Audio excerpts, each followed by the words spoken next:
Harry Potter and the Sorcerer's Stone by J.K. Rowling. Chapter 1.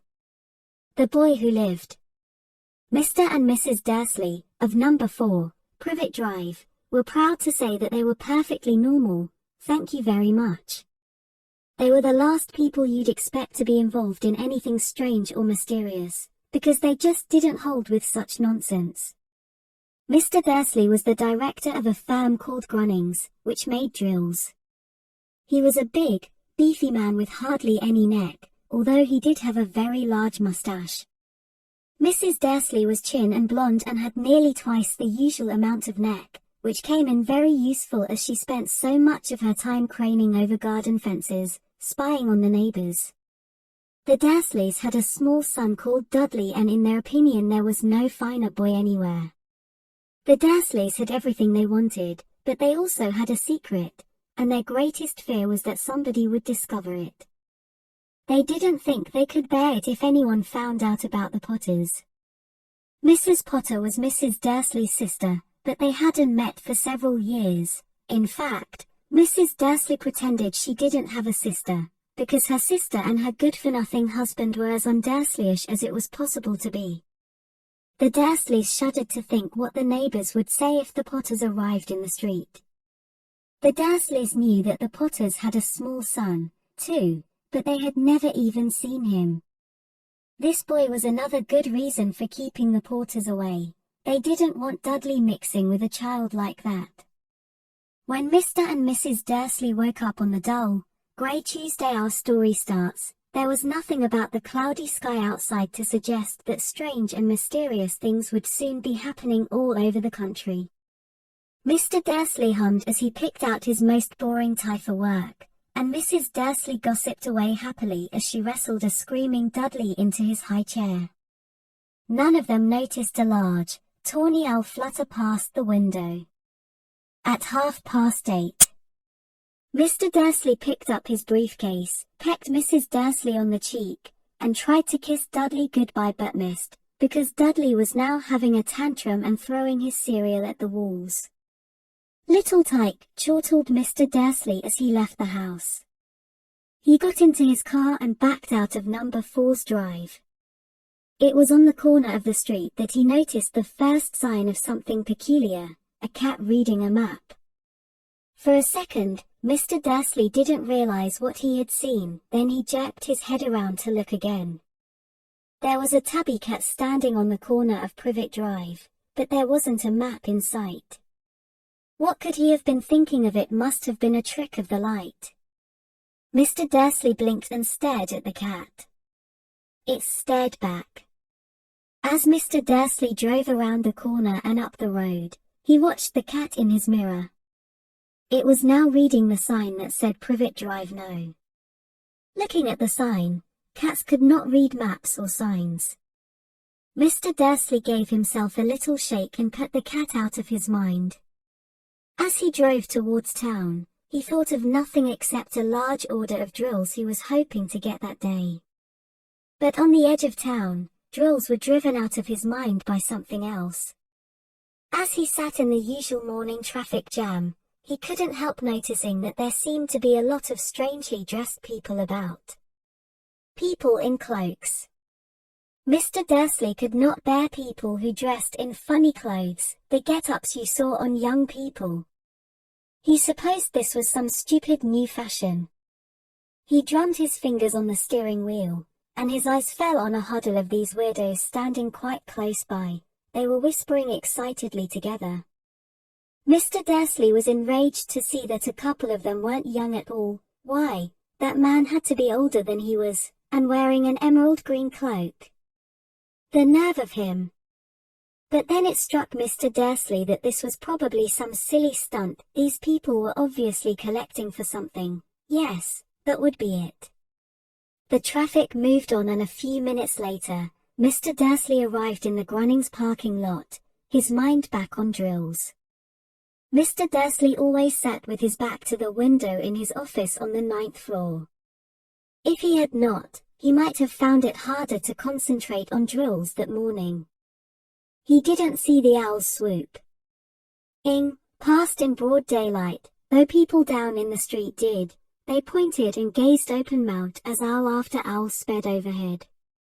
Most of them had never seen an owl even at night time. Mr. Dursley, however, had a perfectly normal, owl-free morning. He yelled at 5 different people. He made several important telephone calls and shouted a bit more.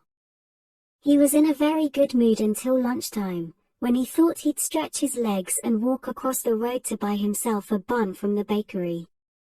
He'd forgotten all about the people in cloaks until he passed a group of them next to the baker's. He eyed them angrily as he passed. He didn't know why, but they made him uneasy. This bunch were whispering excitedly, too, and he couldn't see a single collecting tin. It was on his way back past them, clutching a large donut in a bag, that he caught a few words of what they were saying. The Potters, that's right, that's what I heard, yes, their son, Harry. Mr. Dursley stopped dead. Fear flooded him. He looked back at the whisperers as if he wanted to say something to them, but thought better of it. He dashed back across the road, hurried up to his office, snapped at his secretary not to disturb him, seized his telephone, and had almost finished dialing his home number when he changed his mind. He put the receiver back down and stroked his mustache, thinking, no, he was being stupid. Porter wasn't such an unusual name. He was sure there were lots of people called Potter who had a son called Harry. Come to think of it, he wasn't even sure his nephew was called Harry, he'd never even seen the boy. It might have been Harvey. Or Harold. There was no point in worrying Mrs. Dursley, she always got so upset at any mention of her sister. He didn't blame her if Bed had a sister like that, but all the same, those people in cloaks.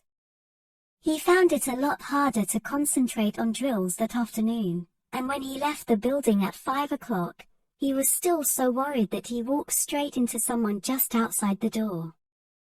Sorry, he grunted, as the tiny old man stumbled and almost fell. It was a few seconds before Mr. Dursley realized that the man was wearing a violet cloak.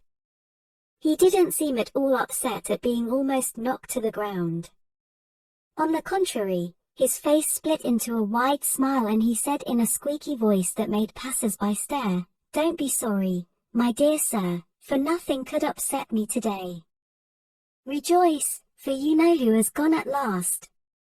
Even muggles like yourself should be celebrating this happy, happy day."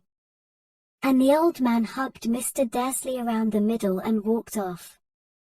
Mr. Dursley stood rooted to the spot. He had been hugged by a complete stranger. He also thought he had been called a muggle, whatever that was. He was rattled. He hurried to his car and set off for home, hoping he was imagining things, which he had never hoped before, because he didn't approve of imagination. As he pulled into the driveway of number 4, the first thing he saw, and it didn't improve his mood, was the tabby car he'd spotted that morning. It was now sitting on his garden wall. He was sure it was the same one, it had the same markings around its eyes. "Shoo," said Mr. Dursley loudly. The cat didn't move. It just gave him a stern look. Was this normal cat behavior? Mr. Dursley wondered. Trying to pull himself together, he let himself into the house. He was still determined not to mention anything to his wife. Mrs. Dursley had had a nice, normal day. She told him over dinner all about Mrs. Next Door's problems with her daughter and how Dudley had learned a new word, won't. Mr. Dursley tried to act normally. When Dudley had been put to bed, he went into the living room in time to catch the last report on the evening news, and finally, birdwatchers everywhere have reported that the nation's owls have been behaving very unusually today. Although owls normally hunt at night and are hardly ever seen in daylight, there have been hundreds of sightings of these birds flying in every direction since sunrise. Experts are unable to explain why the owls have suddenly changed their sleeping pattern. The newscaster allowed himself a grin. Most mysterious. And now, over to Jim McGuffin with the weather. Going to be any more showers of owls tonight, Jim? Well, Ted, said the weatherman, I don't know about that, but it's not only the owls that have been acting oddly today. Viewers as far apart as Kent, Yorkshire, and Dundee have been phoning in to tell me that instead of the rain I promised yesterday, they've had a downpour of shooting stars. Perhaps people have been celebrating bonfire night early. It's not until next week, folks. But I can promise a wet night tonight. Mr. Dursley sat frozen in his armchair. Shooting stars all over Britain. Owls flying by daylight. Mysterious people in cloaks all over the place. And a whisper about the Potters. Mrs. Dursley came into the living room carrying 2 cups of tea. It was no good. He'd have to say something to her.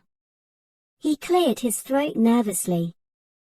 Petunia, dear, you haven't heard from your sister lately, have you? As he had expected, Mrs. Dursley looked shocked and angry. After all, they normally pretended she didn't have a sister. No, she said sharply. Why? Funny stuff on the news. Mr. Dursley mumbled. Owls, shooting stars, and there were a lot of funny-looking people in town today. So, snapped Mrs. Dursley. Well, I just thought, maybe, it was something to do with, her crowd. Mrs. Dursley sipped her tea through pursed lips. Mr. Dursley wondered whether he dared tell her he'd heard the name Potter. He decided he didn't dare. Instead he said, as casually as he could. Their son, he'd be about Dudley's age now, wouldn't he? I suppose so, said Mrs. Dursley stiffly. What's his name again? Howard, isn't it? Asterisk Harry. Nasty, common name, if you ask me. Oh, yes, aid Mr. Dursley, his heart sinking horribly. Yes, I quite agree. He didn't say another word on the subject as they went upstairs to bed. While Mrs. Dursley was in the bathroom, Mr. Dursley crept to the bedroom window and peered down into the front garden. The cat was still there. It was staring down Privet Drive as though it were waiting for something. Was he imagining things? Could all this have anything to do with the Potters? If it did, if it got out that they were related to a pair of, well, he didn't think he could bear it. The Dursleys got into bed. Mrs. Dursley fell asleep quickly, but Mr. Dursley lay awake, turning it all over in his mind. His last, comforting thought before he fell asleep was that even if the Potters were involved, there was no reason for them to come near him and Mrs. Dursley. The Potters knew very well what he and Petunia thought about them and their kind. He couldn't see how he and Petunia could get mixed up in anything that might be going on. He yawned and turned over. It couldn't affect them. How very wrong he was. Mr. Dursley might have been drifting into an uneasy sleep, but the cat on the wall outside was showing no sign of sleepiness. It was sitting as still as a statue, its eyes fixed unblinkingly on the far corner of Privet Drive. It didn't so much as quiver when a car door slammed on the next street, nor when 2 owls swooped overhead. In fact, it was nearly midnight before the cat moved at all. A man appeared on the corner the cat had been watching, appeared so suddenly, and silently you'd have thought he'd just popped out of the ground. The cat's tail twitched and its eyes narrowed. Nothing like this man had ever been seen on Privet Drive. He was tall, thin, and very old, judging by the silver of his hair and beard, which were both long enough to tuck into his belt. He was wearing long robes, a purple cloak that swept the ground, and high-heeled, buckled boots. His blue eyes were light, bright, and sparkling behind half-moon spectacles, and his nose was very long and crooked, as though it had been broken at least twice. This man's name was Albus Dumbledore. Albus Dumbledore didn't seem to realize that he had just arrived in a street where everything from his name to his boots was unwelcome. He was busy rummaging in his cloak, looking for something. But he did seem to realize he was being watched, because he looked up suddenly at the cat, which was still staring at him from the other end of the street. For some reason, the sight of the cat seemed to amuse him. He chuckled and muttered, "I should have known." He found what he was looking for in his inside pocket. It seemed to be a silver cigarette lighter. He picked it open, held it up in the air, and clicked it. The nearest street lamp went out with a little pop. He clicked it again, the next lamp flickered into darkness. 12 times he clicked the put-outer, until the only lights left on the whole street were 2 tiny pinpricks in the distance, which were the eyes of the cat watching him. If anyone looked out of their window now, even beady-eyed Mrs. Dursley, they wouldn't be able to see anything that was happening down on the pavement. Dumbledore slipped the put-outer back inside his cloak and set off down the street toward number 4, where he sat down on the wall next to the cat. He didn't look at it, but after a moment he spoke to it. "Fancy seeing you here, Professor McGonagall." He turned to smile at the tabby, but it had gone. Instead, he was smiling at a rather severe-looking woman who was wearing square glasses, exactly the shape of the markings the cat had had around its eyes. She, too, was wearing a cloak, an emerald one. Her black hair was drawn into a tight bun. She looked distinctly ruffled. "How did you know it was me?" she asked. Asterisk, my dear Professor, I've never seen a cat sit so stiffly. "You'd be stiff if you'd been sitting on a brick wall all day," said Professor McGonagall. "All day? When you could have been celebrating. I must have passed a dozen feasts and parties on my way here." Professor McGonagall sniffed angrily. "Oh yes, everyone's celebrating all right," she said impatiently. "You'd think they'd be a bit more careful, but no, even the Muggles have noticed something's going on. It was on their news." She jerked her head back at the Dursleys' dark living room window. "I heard it. Flocks of owls, shooting stars. Well, they're not completely stupid. They were bound to notice something. Shooting stars down in Kent, I'll bet that was Daedalus Diggle. He never had much sense." "You can't blame them," said Dumbledore gently. "We've had precious little to celebrate for 11 years. "I know that," said Professor McGonagall irritably. "But that's no reason to lose our heads. People are being downright careless, out on the streets in broad daylight, nor even dressed in Muggle clothes, swapping rumors." She threw a sharp, sideways glance at Dumbledore here, as though hoping he was going to tell her something, but he didn't, so she went on. "Asterisk, a fine thing it would be if, on the very day you know who seems to have disappeared at last, the Muggles found out about us all. I suppose he really has gone, Dumbledore." "It certainly seems so, Dumbledore. We have much to be thankful for. Would you care for a lemon drop?" "A what?"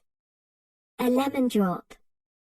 They're a kind of Muggle sweet I'm rather fond of." "No, thank you," said Professor McGonagall coldly, as though she didn't think this was the moment for lemon drops. "As I say, even if you know who has gone, my dear Professor, surely a sensible person like yourself can call him by his name. All this you-know-who nonsense, for 11 years I have been trying to persuade people to call him by his proper name, Voldemort." Professor McGonagall flinched, but Dumbledore, who was unsticking 2 lemon drops, seemed not to notice. "It all gets so confusing if we keep saying you-know-who. I have never seen any reason to be frightened of saying Voldemort's I know you haven't, said Professor McGonagall, sounding half exasperated, half admiring. But you're different. Everyone knows. You're the only one you know. Oh, all right, Voldemort was frightened of. You flatter me, said Dumbledore calmly. Voldemort had powers I will never have. Only because you're too, well, noble to use them. It's lucky it's dark. I haven't blushed so much since Madame Pomfrey told me she liked my new earmuffs. Professor McGonagall shot a sharp look at Dumbledore and said, the owls are nothing next to the rumors that are flying around. You know what everyone's saying? About why he's disappeared? About what finally stopped him?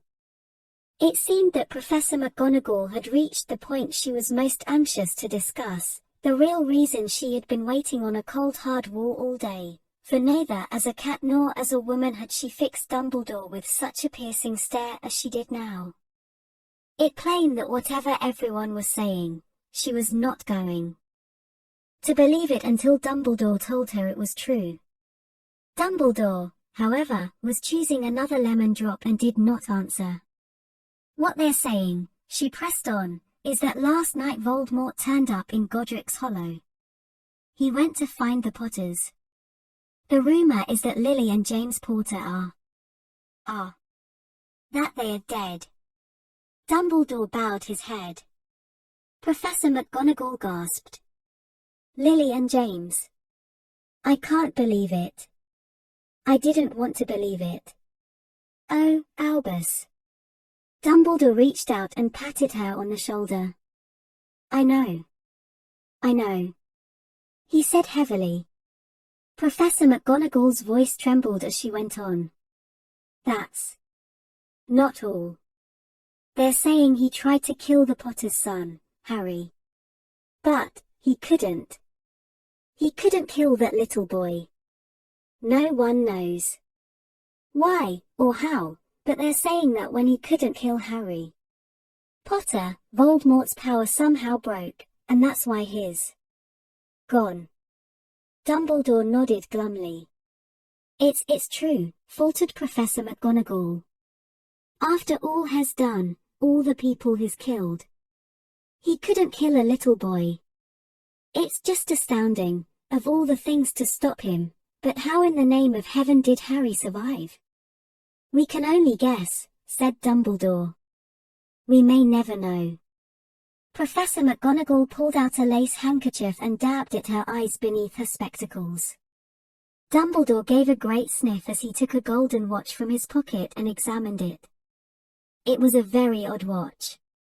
It had 12 hands but no numbers. Instead, little planets were moving around the edge. It must have made sense to Dumbledore, though, because he put it back in his pocket and said, Hagrid's late. I suppose it was he who told you Elle would be here, by the way. Yes, said Professor McGonagall. And I don't suppose you're going to tell me why you're here, of all places. I've come to being Harry to his aunt and uncle. They're the only family he has left now.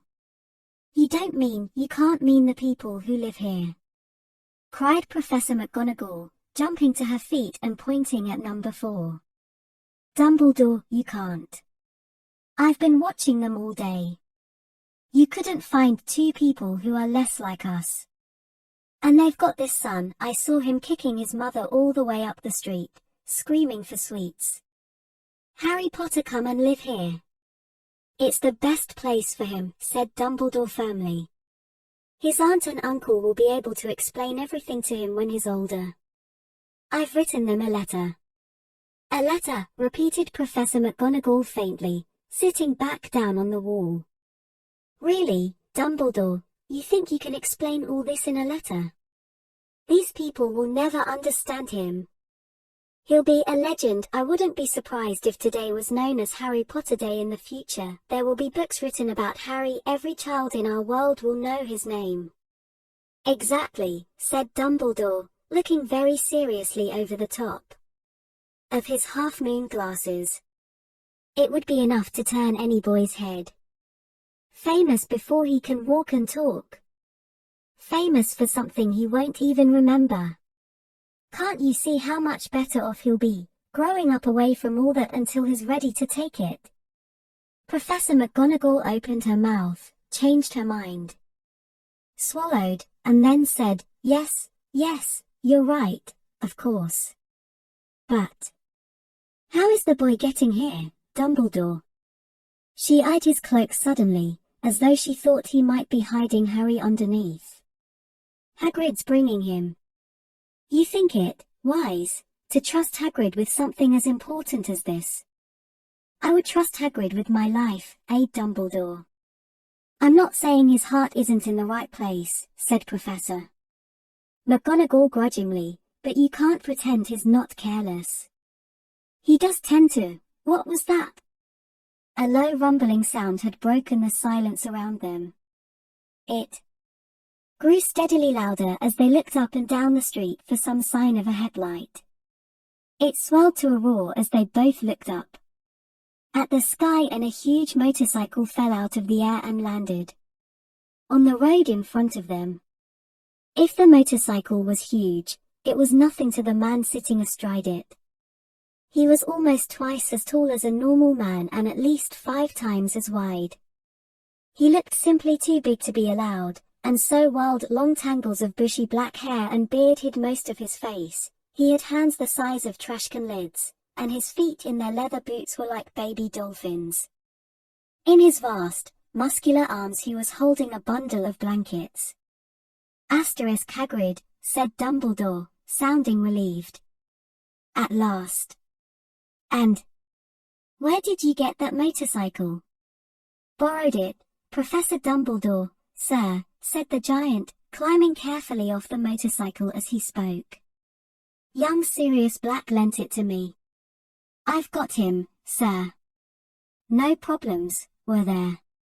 No, sir, house was almost destroyed, but I got him out all right before the muggles started swarming around. He fell asleep as we was flying over Bristol. Dumbledore and Professor McGonagall bent forward over the bundle of blankets. Inside, just visible, was a baby boy, fast asleep. Under a tuft of jet black hair over his forehead they could see a curiously shaped cut, like a bolt of lightning. Is that where? Whispered Professor McGonagall. Yes, said Dumbledore. He'll have that scar forever. Couldn't you do something about it, Dumbledore? Even if I could, I wouldn't. Scars can come in handy. I have one myself above my left knee that is a perfect map of the London Underground.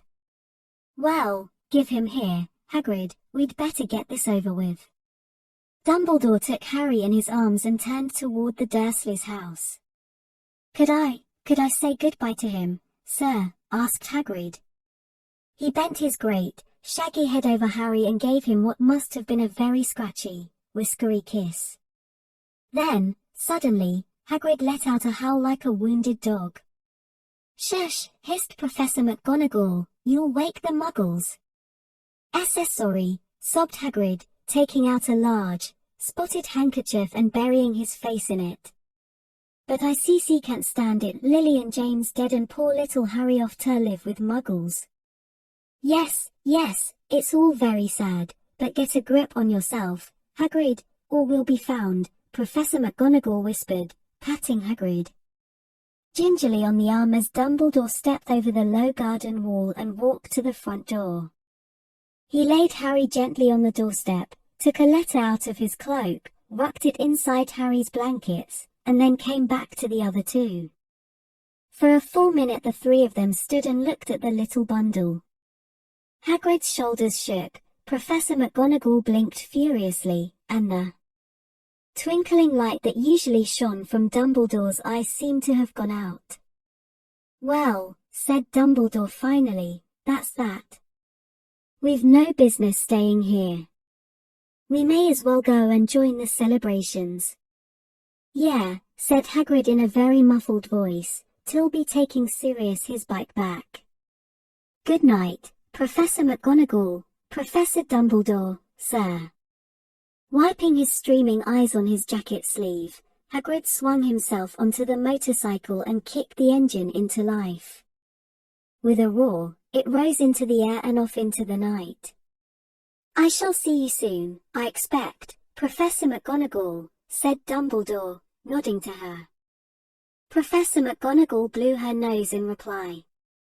Dumbledore turned and walked back down the street. On the corner, he stopped and took out the silver put-outer.